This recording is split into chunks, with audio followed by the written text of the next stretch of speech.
Sure.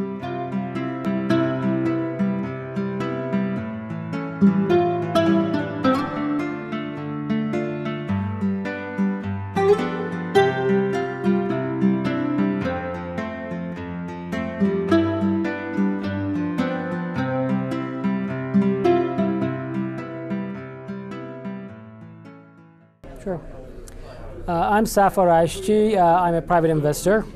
I worked on Wall Street for about 10 years as an equity analyst and left in 2007. Right now, I like to think of myself as kind of an observer of trends. I'm taking some time off before I start something formal later on, but at the moment I do private investments. I've known Mary for a number of years and have had also interest in this market and in this area. So that's why when Mary asked me to speak at the conference, it was with pleasure that I wanted to do this.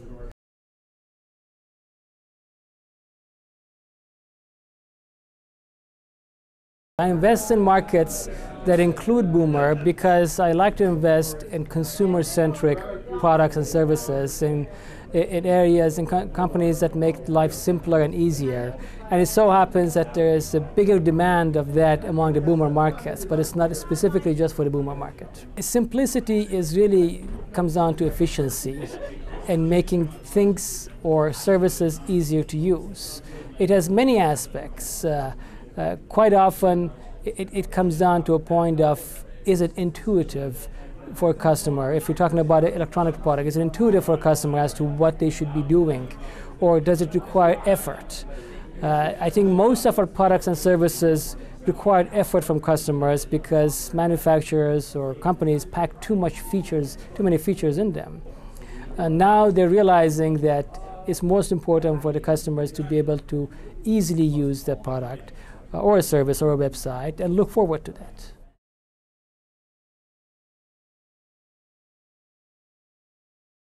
Well, I think certainly on the digital and the media side, there's still a growing opportunity for companies to make products or services that make their life easier.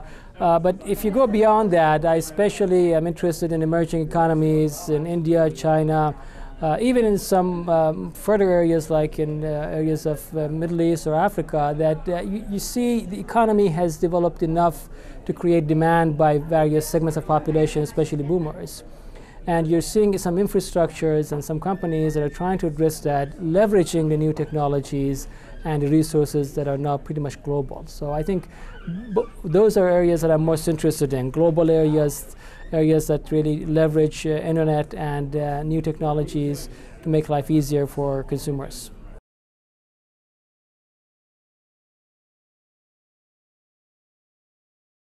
I think it's not necessarily a high-end versus a slimmed-down version.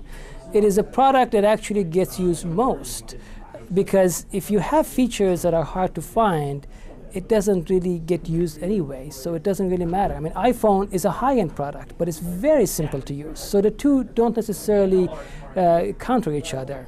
And I see it across the board in very expensive products to the simplest products. I mean, I have a small Bluetooth device that I put in my car. It only has 2 buttons and it works beautifully with that. So I think it really goes across the spectrum of all types of products by redesigning them from customers' point of view, not from the engineer's point of view.